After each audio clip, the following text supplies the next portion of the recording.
Hello and welcome to the strategies for running a successful youth-driven event. And we are going to be talking about our experiences from the Portland National Youth Summit, which was held here in last June. My name is Chris Gowan and I am a research associate and the dissemination manager for Pathways to Positive Futures. So just a quick run through the agenda for today. This call is going to be running an hour. We're going to just talk very briefly about how to use GoToWebinar for those of you who are new to this type of technology. Then we're going to hear from Rebecca Strawn about preparing for an event such as this, which is guided by youth. Then we're going to hear from Laura Raridan about the day itself. Martin Rafferty will talk about the results of the Youth Summit. Then we're going to cover some resources, and then we're going to have the Q&A at the last portion of the webinar, which will be about the last 10 minutes of that. But however, if you go to the next slide, actually feel free to, during the Q&A, you can raise your hand, but during the rest of the presentation, you can send questions to webinar organizers, which is myself and Sarah Peterson. So just some advice on how to use GoToWebinar. During this webinar, if you would move any electronic handheld devices away from your computer and speakers to minimize feedback. We also recommend that you close all of your other applications, especially anything that's streaming. It will improve your connection. Check your audio settings in the panel if you're experiencing any problems. And as I stated before, during the presentation, you can send questions using the question feature to myself, and I can answer them during the presentation. Audience members are muted, and you are automatically in mute mode until the Q&A, when we can unmute you if you raise your hand, and that function will be turned on during the Q&A. Also, if you're calling in over the phone, remember to enter in your audio PIN so we can unmute your line. And with no anything else, we will turn this to Rebecca Strawn, who will talk about the planning of our Portland Youth Summit. Okay, thank you, Chris. So yes, my name is Rebecca Strawn, and I was brought into the Research and Training Center to the team as the Youth Summit coordinator of October in 2008. Next slide, please. Okay, so again, while our overall goal was to plan the Youth Summit event, it really was the process of planning we were also interested in.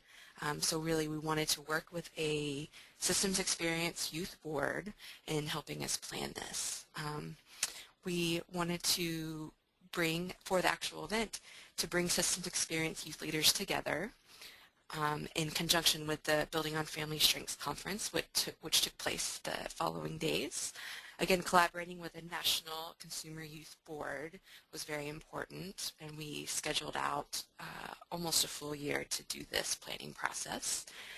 As a part of this board, we wanted to increase youth participation and then find out from our participants, not only our board members, but our Youth Summit participants, ways to improve the services they were receiving, not only in direct care, but also in policy and then in larger best practices. Next slide, please. So this was the what we really tried to use to inform each step of our planning process as a Youth Summit coordinator and also as the two staff members here at the RTC. We really took into consideration in everything that we were doing which step we were on this ladder. The best, the best practices is a youth-adult partnership. However, in reality, we really landed around step 5 and step 6, with youth providing feedback on the projects that were initiated by myself and the staff members, and then and also us bringing ideas, but our youth board really making the decisions. So this is something that we, again, really tried to keep in mind as we were doing our planning. Next slide, please. So here is a quick overview of the timeline, how we began the Youth Summit process. kind of where each thing fell into place throughout the months before the event. So again, I came in October. At that same time, the staff members here were in the process of recruiting our Youth Summit board members, and they were really looking for leaders who not only had systems experience, but had experience being a part of a team, being a part of a board, so that we would have some voices for that. We began our conference calls around December. That was as I'll speak to later, the conference calls were the way that we thought it would be best to communicate as a national group. We had youth board members all over the country, so to fit into their schedules, we would have Saturday calls to talk. We began advertising for the event in January, so we gave quite a bit of time for interest to come up. We did that on a national level as well. Let's see. We started to get our applications out for the Youth Summit. Through talking with the Youth Board, we decided that we wanted participants to apply. Some of our reasoning for that was that we wanted to really hear more about the youth that were interested and also have them join us in the effort in the process of applying so that we could be sure that we had youth that were going to follow through and attend. In April, we went ahead and notified the participants, and we also were able to give some scholarships. And then in May and June, it just kind of shows how we really tied down the agenda with flexibility and then had roles for the board members to participate in the event. All right, next slide, please. Okay, so our goal again was to support the board, and that was my main role as Youth Summit coordinator, was to interact with the board and support them in the planning process. We did this through conference calls because we were a national group and because we were working with quite a few youth who were involved in school. These really were Saturday afternoon conference calls. We also used some electronic correspondence. Some worked really well, some did not work so well. Our email was pretty strong. We created a MySpace page and a Google website as well, but really email was used the most. And if you have any questions later about some ways to use Google website or MySpace, we can talk about that. Because we, again, were working with such a large group of youth who were had different places in their life and had different schedules, something we realized pretty early on is that not everyone was going to be able to give 100% every time. We had some people who could be really active at some point, but they needed to step back and take care of their own needs and their own schedules. So in order to really try to encourage participation with the youth board, the board created their own set of requirements for membership, which was I think one of the really big strengths of our board was that they sat down together on the phone and was really honest about what they thought should be a requirement of being on the board and gave a lot of accountability with each other for board participation. And then challenges, of course, working with a national board, we had I think we covered each different time zone. So we had 11 o'clock calls for some people, which was actually 3 o'clock for other people. So we tried to be pretty open with that about what worked for some people. Other challenges is we weren't able to meet face-to-face. So October through June, we really were only going on voices. I think looking back, something we really might have done was devote some time and some funds to be able to meet before that, to get that face-to-face. All right, next slide, please. Okay, so as my role as the coordinator, again, a lot of my task was to include youth board members. So on this slide, there's some different things that I found really useful, some tools and some tricks about working with a youth board who again have so many. One of the strengths of our board was they were so involved in other organizations, which of course led to them having very limited time. So asking youth up front what they were able to do was really useful, asking them to be really honest about what they felt if they could do phone calls or if emails were the best. Getting to know the board, so finding out what their interests were. We had one board member who was really strong in public speaking, so that was really helpful. We had another who was very interested in design and art, so she designed our logo. So a big priority for me was understanding where each of our board members were coming from and having them be involved in ways that they felt very passionate about. The next one, providing a list of tasks. It was very useful to, at every kind of step of the way, have a variety of tasks going from something that seemed very simple, maybe editing an email or editing a document, to tasks that were more complicated, for maybe pulling in applicants or helping review applications. The key was that, of course, each of these tasks was very important, but it gave our board members an opportunity to feel comfortable taking on something they could actually manage versus feeling pressure to take on something that they didn't know that they could get done. Excuse me. Again, asking each youth member and creating a space where they could talk about where they were mentally and physically.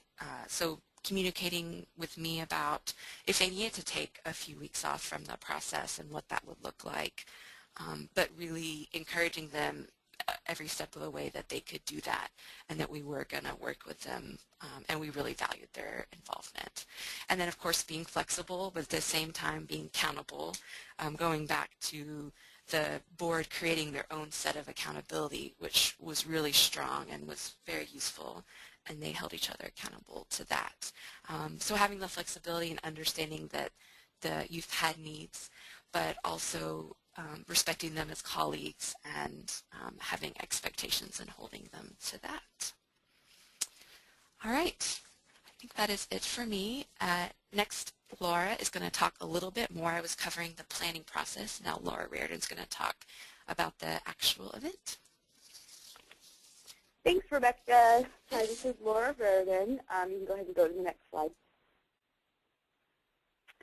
So right off the bat, I think one of the things about the day of that made it successful is that youth were involved from day one in the planning process.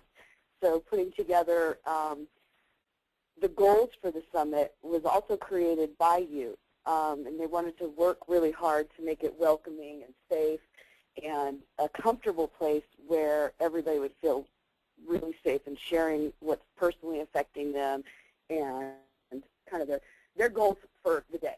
Next slide. Oops, next slide, please.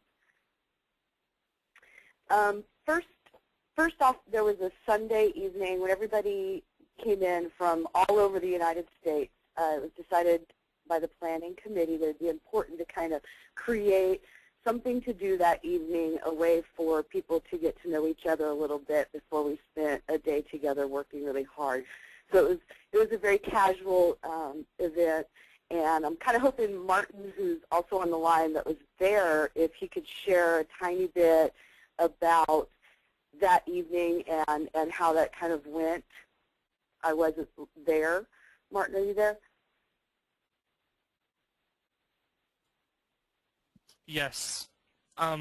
So the the evening before, and again, one of the things that I think was really successful about the event is that we had a lot of communication. But one of the things that I think that could have been a little bit better is if we would have maybe had that night before in the beginning of the process. We really used that night to get to know each other face to face. We'd been talking for months and months over the phone and making meetings together and doing all kinds of online projects together. And so we kind of, we wanted that night to get to know each other a little bit. We kind of did do some kindergarten level arts and crafts, but everyone was all for that, especially me. And so that night was really used to get to know each other, and I think it could have been, if it would have been available to do that in the beginning of the process, I think that would have been more helpful. Thanks, Martin. So, it was a late night. I think the open house closed up about 9:30, and we had an early morning start the next day. Everybody ate breakfast together, again, giving another chance to kind of casually get to know each other before we started in on real work. When we started the actual youth summit, the first thing we did was come up with community norms and ground rules, which were decided upon by the entire group of youth that were there, just kind of setting the tone for the day. Things like people won't talk over each other, we'll be respectful and kind when people share.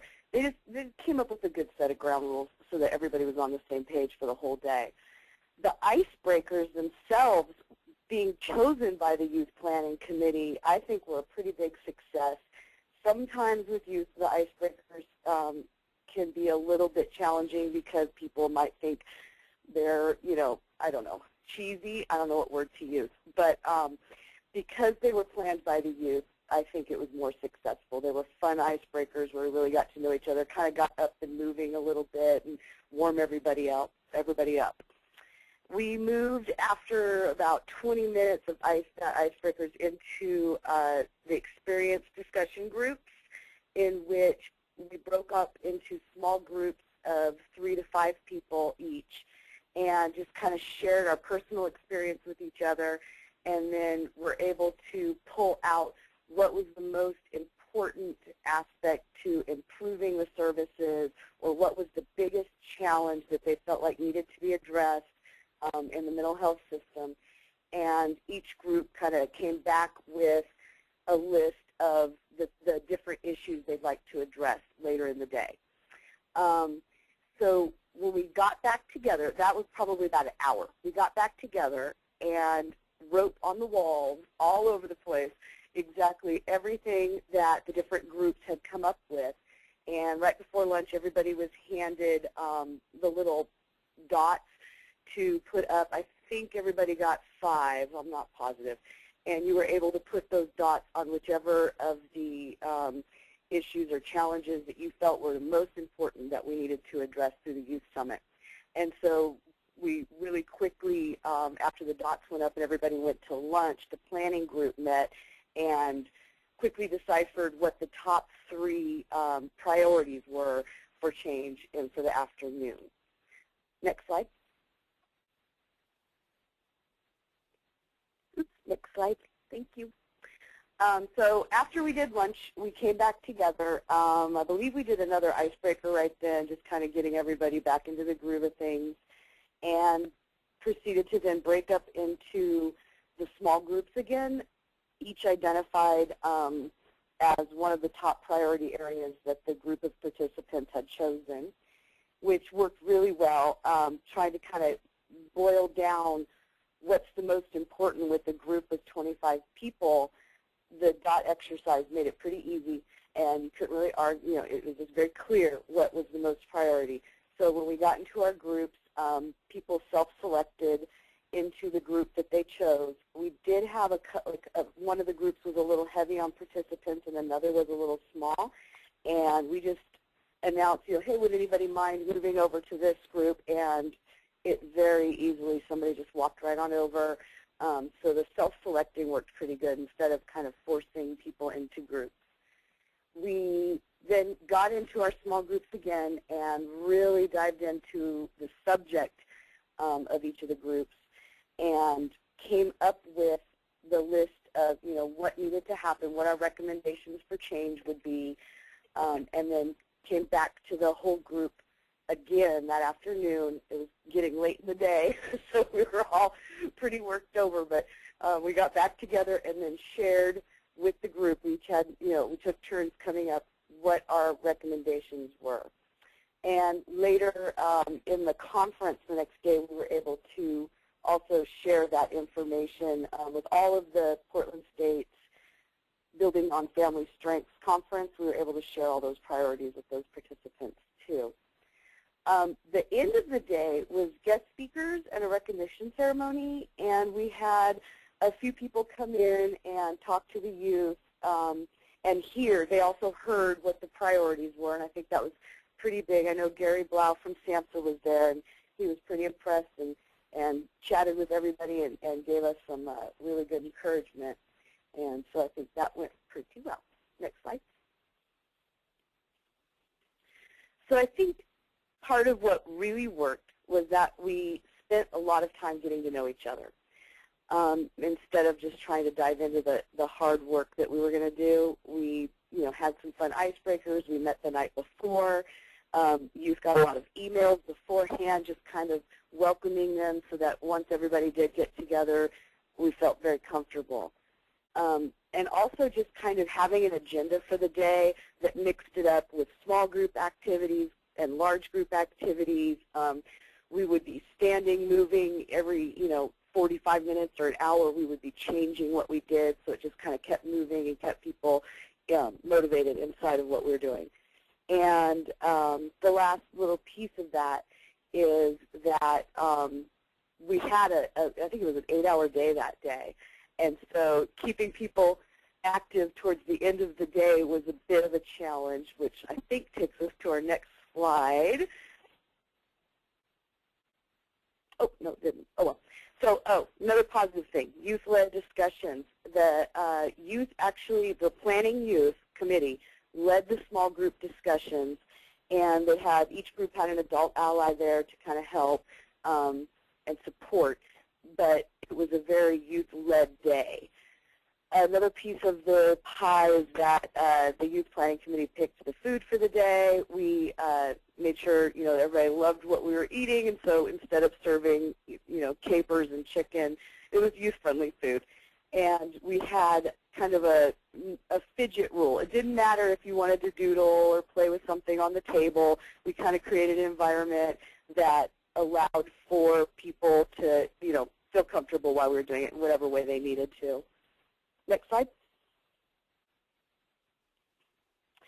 So some of the challenges, I think the small groups might have ended up a little bit too small. Originally we were thinking there would be more people able to attend the Youth Summit, and so being able to break out into the small groups, that if we had less small groups because of the number, it probably would have been a little better. It seems that the number one reason we had less people than we had anticipated was funding. And so probably a big recommendation is when planning a youth summit, really it's when planning the funding for your youth summit, to factor in a lot of youth scholarships and ways to get youth to the conference. Not a lot of youth had organizations they're affiliated with that could pay for them to come. And so I think for a really successful and with a lot of youth attendees, you need to factor in they're going to need to have funding to attend. Another challenge was, the facilitation across the groups wasn't really super consistent. Some of the youth facilitators were very experienced in facilitating groups, and some were not. And so maybe spending a little bit of time with the youth facilitators, getting trained on group facilitation, cultural competency skills, just different kind of facilitation skills probably would have been helpful. Next slide. We had a very long day. I know that I believe the start time was like 8:30 or 9. Correct me if I'm wrong. I want to say 8:30 for breakfast. And I think it might have been a little early. I know everybody was pretty tired when we came in, so possibly considering starting even later. I know a lot of us professionals and adults want to start something at 8 or 9 and get our day done by 4 or 5, but I think youth kind of function a little better if it started maybe at 10 or 11 and ran through 6 or 7 or something. So it's something to consider is having a later start time. And I think all that kind of fed into, we lost a couple of people after lunch. I think people were exhausted. And so just kind of having a later start time.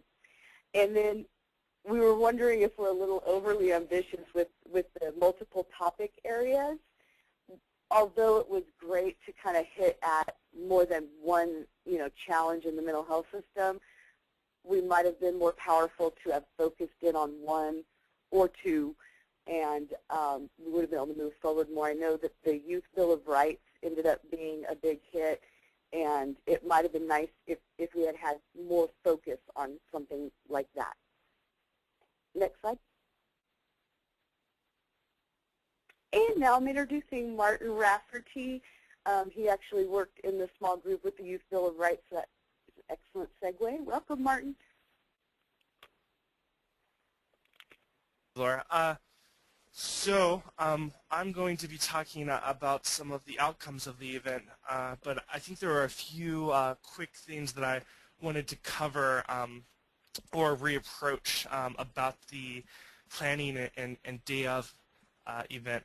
You know, I think the smartest thing that the organizers did was setting up an environment where the young people could try out new tactics and new things, and it was okay if those tactics didn't go exactly as planned. It was okay if you know, even during the planning process, we tried to use different technologies to unite everyone. For instance, we used Google Documents to create a living document where we could actually all take turns all around the country editing the same document. We can see where other people made the edits and such. And you know, when you look at how many people were on the board and how many people utilized that technology, what you're going to see is that the people who were the most active were the only ones who utilized that. So you could say that that was successful. You could say that it wasn't because it wasn't utilized by everyone. But I think that the availability to let us fail and learn from some of those mistakes before we even got to the event was something that was very successful. So, and I also wanted to briefly touch on when the board was looking at the day of the event, we knew it was going to be a long day. We knew that people were going to be tired. We knew that it was early to ask people to wake up. And so what we really tried to look at was how can we plan this event around momentum. So when we're looking at all of the conversations, when we're looking at the icebreakers, when we're looking at the snacks, we actually made a little map of momentum of, okay, this icebreaker is going to get people in this kind of mood, and then we're going to do this activity, and then people are going to want to use the restroom, so we'll have a snack time here. So although the day was long, I think that idea really worked well, really making a map, a momentum map. And that's something that I've definitely used in other events after the conference. So I'll go to the next, or no, we're at the next slide. All right. So what you're seeing is the 5 priorities that the board decided to aim for the event. Number 1, there's a drafting mental health youth bill of rights. That was something I was really excited about doing, and you know, we brought a larger range of topics and allowed people to vote on them on the day of, and that got only probably a quarter of the votes, but it has gone really far as opposed to the other ones. Increasing the use of individual and youth-directed care plans. Number 3, supporting for youth transitioning from child to adult services. Increasing awareness of medication and treatment options, and creating opportunities for peer-to-peer supports. So the idea was that we wanted to, we wanted to come together to make movement on these priorities, and we like I said, we identified some of these priorities, and then finally we got to work on them. I was in the Mental Health Youth Bill of Rights committee. I was the leader of that small group, and it was amazing. Another great success for this event is it was amazing to work with these other youth from Hawaii or New York or Kentucky, and we were all in the same room, and it was amazing how similar our thinking was, what our needs were. There's a guy who lived in New York, there's a young woman who lived in Kentucky, and their needs and what their perceptions of their mental health care services, they were really quite similar, and that was surprising to me. I did not expect that. There were conversations and movement on the other 4 areas. I think that we'll go to the next slide. I know most about the Bill of Rights. Can we go to the Bill of Rights slide? This is the Bill of Rights slide. All right, sorry about that.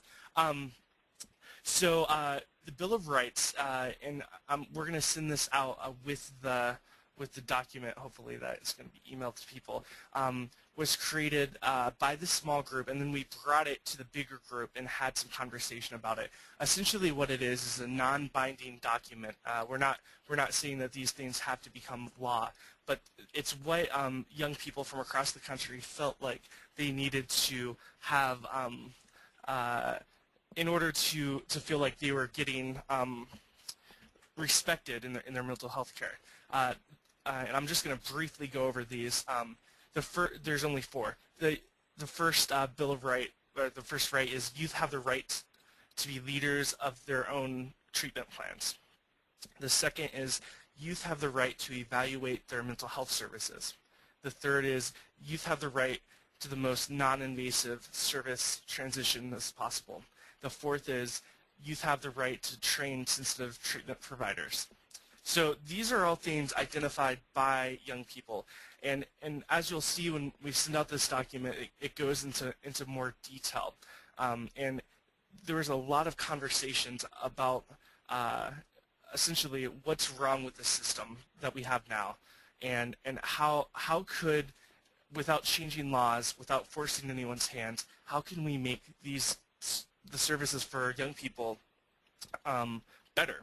So that's how this document got created, and you can read the document. But what's happened since the event is that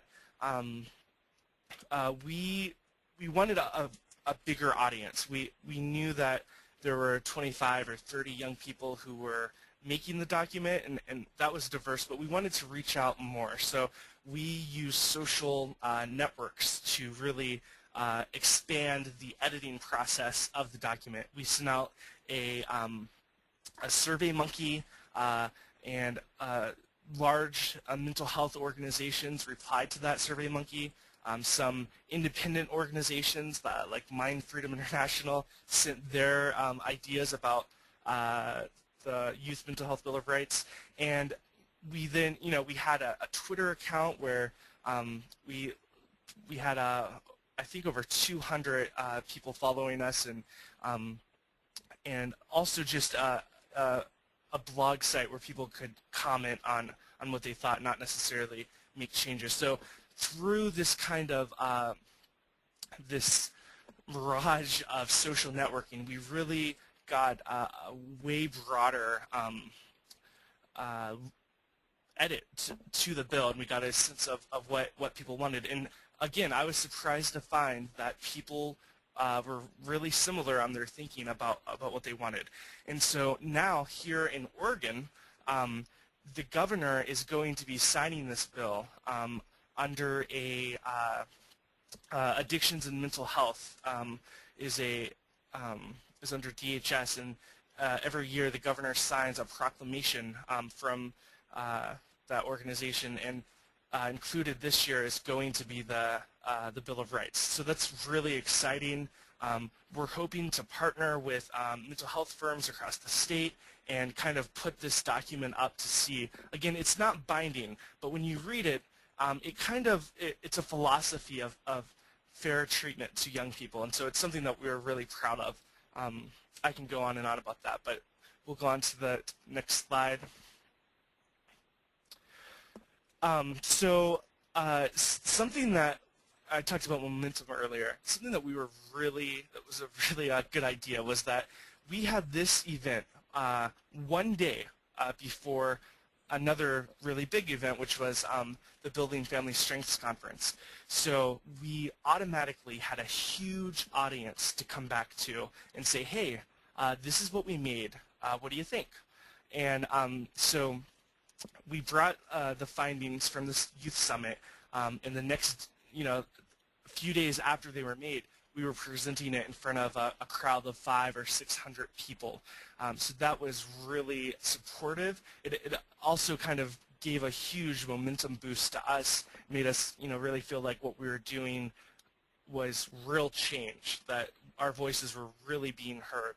And so I think that was another great lesson learned to, if you can plan these kind of events before a conference that has a similar philosophy, that would be great. All right, and then Chris, are we going back to you? Q&A?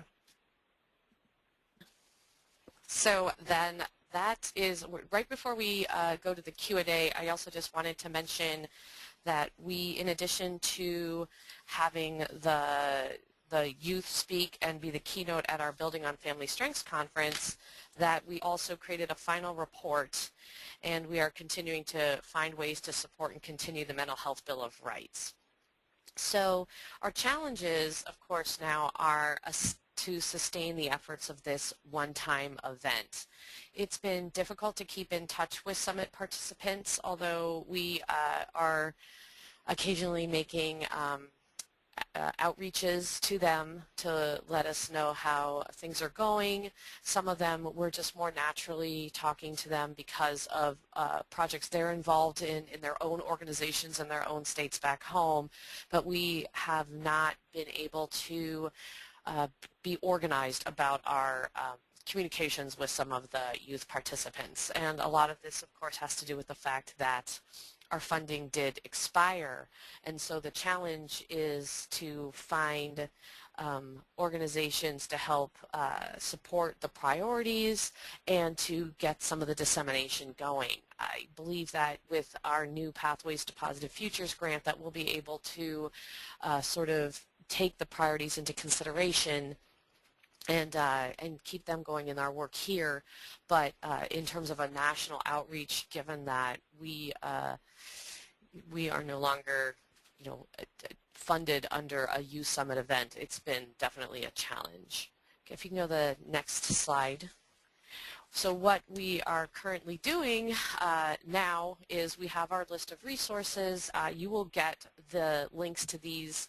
You'll get a copy of this PowerPoint emailed to you in a couple of days, along with some links to, you can see the Youth Summit report, a copy of the Mental Health Bill of Rights. The Youth Summit report also includes the Mental Health Bill of Rights in it. And I also wanted to acknowledge Youth Move National as well as Pathways to Positive Futures as resources that might be useful to you. Okay, so that ends the formal part of our presentation. We are now going to enter the Q&A. We're going to be enabling the hand-raising function. So if you have a question, you can raise your hand and we'll be able to unmute you when it's time for you to ask your question. And if you're calling in over the phone, if you would just make sure to enter your unique audio PIN so we can unmute your line when the time comes. You can also continue to send your questions through the text that you've been doing throughout the event. So I'm just going to start off with the first question that I think this would go to Rebecca, but this was asked to me during the course of the event. When you say that, so Rebecca, when you said that young people were encouraged to share where they were at emotionally and mentally, did you do this within the group context or one-on-one? Yes, this was more of a one-on-one through something I did in addition was have weekly individual phone calls with each board member. Sometimes that was a phone call, sometimes it was an email, sometimes that was even a text of, hey, how's it going? So that was something that we did individually. If that person felt comfortable bringing it to the group, then that's something that we would address later, and something I talked with the individual was, how should we present this to the group? How comfortable are you sharing? And I believe that as our group dynamics really grew into the February, March, and April, there was more instances where people would just bring it directly to the group versus bringing it to me first, which was a really neat thing. Thanks very much, Rebecca. Our next call is, sorry about that, my technology, is from Kathy Dandy. Kathy? Hi, can you hear me? Yes. Great. So when you were reading off the four pieces from the Bill of Rights, the last one, the first three I was familiar with, and our agency is very much attempting to go down that road, but the last one where it was something about youth training professionals, I'm interested in knowing a bit more about what that would look like, and is there any places that youth are already doing that? What does that look like for people? You want me to take that? Sure. Chris? Yeah. So the fourth is youth have the right to train sensitive treatment providers. And the subtext is that youth should have access to mental health professionals that are familiar with the unique needs and challenges of youth with mental health needs. All mental health professionals should have specialized training that fosters positive youth development and support. Youth mental health service consumers should be included in the creation and implementation of these trainings. So not necessarily, I think that young people, I mean, in an ideal world, I think that young people would be included in the direct training of professionals. But at the very least, that these professionals should have specialized training when they're going to be working with youth. You know, as a young person who received mental health services, and as someone who you know, I have a job working at a homeless youth shelter, and so I know a few counselors, and I've talked with them about their training, and they're not trained specifically to work with young people. And there are some programs that probably do that, but that we really ought to have specialized training for anyone working with young people. I think that a great way to start that conversation is contacting Youth Move National. I know that they do consulting on trainings and working with programs to find local chapters or even work from their national office. Great, thanks. All right. So our next question is from Sarah Wallace. Sarah, are you there? Sarah Wallace? Okay. Well, in the meantime, we have another question, which is for the group, which was, how were the small groups created for the youth summit during the event itself? Either Laura or Rebecca want to take that one? Sure, this is Rebecca, I'll take that. The way that we did it is we, as a group, as a large group, brainstormed some ideas and then just had a list and then asked youth to think about what they really felt passionate about working on, and they then selected their group. And I feel like we were very lucky where the participants were pretty eager to talk about what they were passionate on, so we didn't have necessarily a lot of, I want to be in this group because this person is there. So we had a good variety, and I think due to our icebreakers and our conversations at the beginning of the day, people felt more comfortable going into groups that they necessarily maybe didn't know somebody. But we did feel it was important that youth were able to choose which groups that they went to versus us assigning them.